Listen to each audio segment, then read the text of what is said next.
Pagdating sa labanan, ito po ang ating depensa sa suntukan.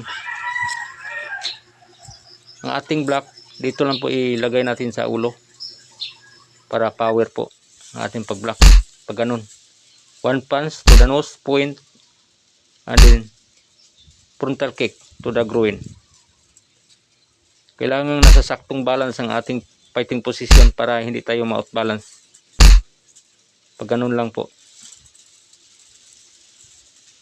Yung ating paikot, pag ganun lang po. Pareho lang posisyon. Isang suntok at isang sipa.